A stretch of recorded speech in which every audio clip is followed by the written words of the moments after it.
అందరికి నమస్కారం. నేను మీ సూర్య 7. This is my first vlog. ఇప్పుడే నైట్ డ్యూటీ నుంచి వచ్చా. బాడీ అంతా వీక్ అయిపోయింది. ఈ నైట్ డ్యూటీ లోడ్ కనిపెట్టాడు కానీ ముందే ఆడి చావదేం కలిపోయా. వెళ్ళి అలా బడిపై పడుకోలేం పెట్టలే. అమ్మయ్యా కేవలం హాయిగా ఉంది. మైండ్లో ఒకటే రన్ అవుతుంది. అది ఏంటి జీవితం, మనం ఏమన్నా లైఫ్లో సాధిస్తామా? తప్పదు, మనకు మనమే మోటివేషన్ ఇచ్చుకోవాలి. ఏదో ఒక లైఫ్లో సాధించాలి. మనం ఇలా ఉండొద్దు, మనం మారాలి. కుదిరితే పరిగెత్తు, లేకపోతే నడుస్తూ పో, అది లేకపోతే పాగుతూ పో. ఇలాంటి మోటివేషన్ మనమే ఇచ్చుకోవాలి. మనగా మోటివేషన్ చేసుకోకపోతే మనల్ని వేరే వాడు ఎవడో వచ్చి మోటివేషన్ చేయడు. కాబట్టి ఏదో ఒకటి చేయడం అయితే మొదలు పెడదాం. రండి, ముందు ఈ షర్ట్ అయితే తీసేసి ఫస్ట్ ఏదో ప్రిపేర్ చేసుకోవాలి.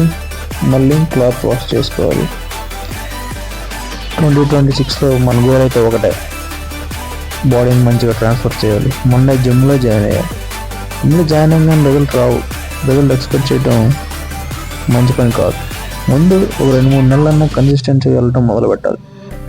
ఆ తర్వాత మనం రిజల్ట్ అనేది ఆలోచించాలి. అంతేగాని జిమ్లో జాయిన్ అయ్యి 4-5 వర్కౌట్లు చేసి బాడీ వచ్చేయాలంటే వచ్చేది.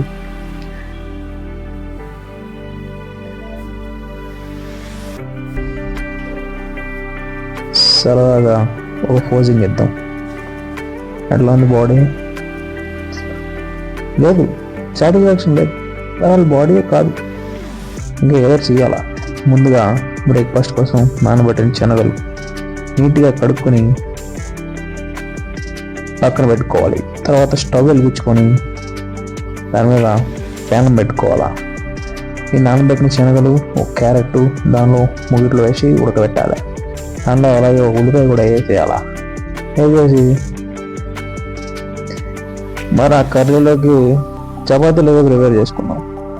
చపాతీ కోసం ఒక కప్పు చపాతీ పిండి తీసుకొని దాన్ని ముద్దలా కలుపుకోవాలి.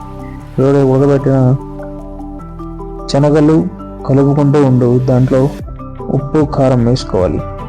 ఈ చపాతీలు చేసుకొని మంచిగా కాల్చుకోవాలి.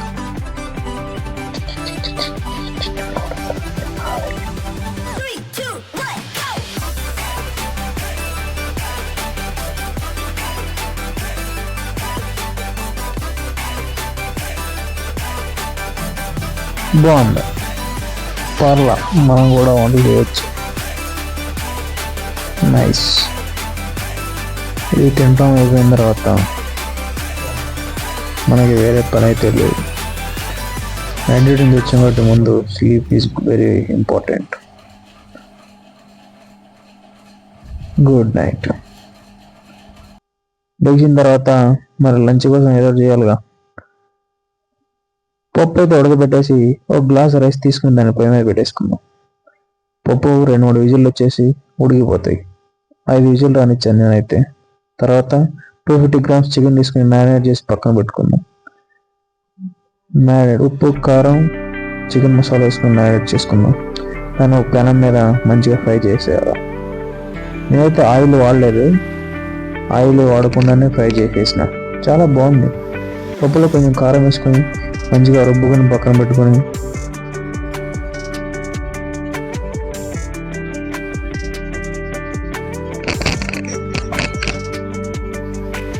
ఒక ప్లేట్లో సర్వ్ చేసుకుంటే చాలా బాగుంటుంది. ఇదే ఈరోజు మన లంచ్.